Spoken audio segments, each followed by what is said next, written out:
ఖచ్చితంగా 50-50% అండి, TDP and YSCP. ఊర్లో చూసుకున్నట్టు అయినా కూడా 50-50% అని చెప్పలేం. పార్టీకి అతీతంగానే మాత్రమే, మంచి చేశారని కాదు, పార్టీల పరంగా. ఇప్పుడు ఇక్కడ ఇండిపెండెంట్ క్యాండిడేట్ ఉన్నారు కదా పసుపులేటి గారు, నేనైతే ఖచ్చితంగా ఆయనకే ఓటేస్తున్నాను. ఎవరికి? పసుపులేటి సుధాకర్ గారికి. పసుపులేటి సుధాకర్ గారికి. ఎందుకని? లైట్ వల్ల, సింపుల్ అంతే. నిజంగా అందరూ ఏంటి అంటే ఊర్లో ఇప్పుడు పసుపులేటి సుధాకర్ రెడ్డి గారి పేరు చెప్పగానే ఇండిపెండెంట్ బల్బు వేసినోడికి ఎందుకు వేస్తామండి ఓటు? మినిమం ఒక 10 రూపాయలు బల్బు ఒక స్తంభానికి వేయలే నాయకుడికి మనం ఏం వేస్తాం ఓటు? అది అంటే విలేజెస్ సైడ్ ఇదంతా అభివృద్ధి చేశారు అధికారంలో. అభివృద్ధి అని కాదు, అది మనకి ఏదో చేస్తుందని కాదు, మినిమం చేయగలిగాడు కదా. 10 రూపాయలు పెట్టాడా 10,000 పెట్టాడా మ్యాటర్ కాదు, మనకు కనీసం అనేది ఏర్పాటు అయింది ప్రతి ఊరికి. మనం ఒక్క ఊరు అయింటే మనం ఆలోచించాలి, ఇక్కడ నుంచి ఇటు చూసుకున్నా ప్రతి ఊరికి లైట్ ఉంది. ఓకే, మరి సుధాకర్ రెడ్డి గారికి ఇప్పుడు అంటే పార్టీ గుర్తే లేదు, ఆయన వచ్చినా ఏం చేస్తారని టాక్ కూడా వస్తుంది కదా, రాకముందే అంత కొంచెం చేశారు కదండి, వస్తే చేస్తారని అనుకున్నాం. అధికారంలో లేనప్పుడే మంచిగా చేశారు, వస్తే ఇంకా బెటర్గా చేస్తారు అనుకుంటున్నారు. సో అంటే ఇక్కడ మీ ఎమ్మెల్యే ఇప్పుడు 10 years ఉన్నారు కదా, సో అంటే ఏమేమి చేయలేదు మీకు అభివృద్ధి? చేయలేదండి ఆయన, ఏమీ చేయలేదా? ఏమి అంటే ఏ విషయంలో ఏమీ చేయలేదు. ఆ ఒక్క రోడ్డు, ఆ రోడ్డు చూస్తే మనకు అర్థమైద్ది. డైలీ కావలికి వెళ్ళేవాళ్ళు, ఆ మెయిన్ ఆ రోడ్డు వేసి ఉంటే వద్దన్న అందరూ వేసుంటారు రోడ్లు.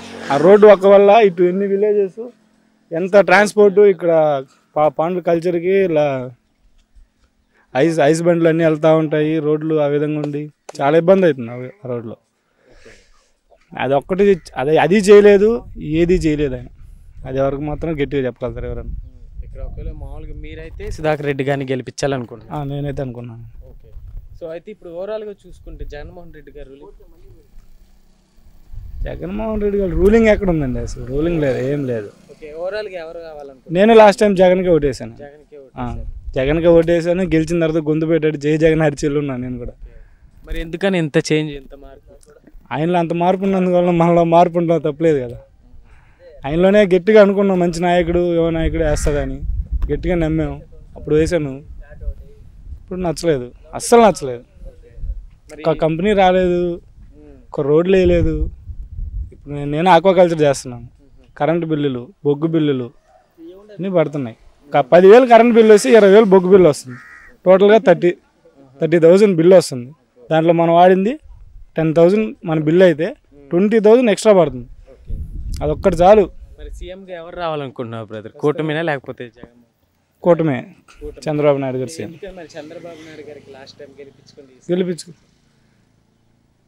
చంద్రబాబు నాయుడు గారి గురించి ఏంటంటే మనం అప్పుడు ఇంకా మనకు తెలియదు, ఫస్ట్ టైం ఓటు, మనకు అంత ఐడియా లేదు. అంత ఐడియా రావాల్సిన, మన రాజకీయాల గురించి మాట్లాడాల్సిన అవసరం అప్పుడు లేదు మనకి.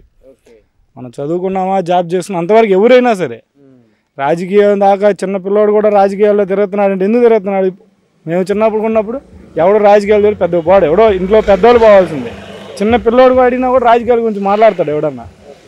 ఫైనల్గా ఏం చెప్తారు బ్రదర్, ఇక్కడ మీ నియోజకవర్గ వాసులకి ఏం చెప్తారు?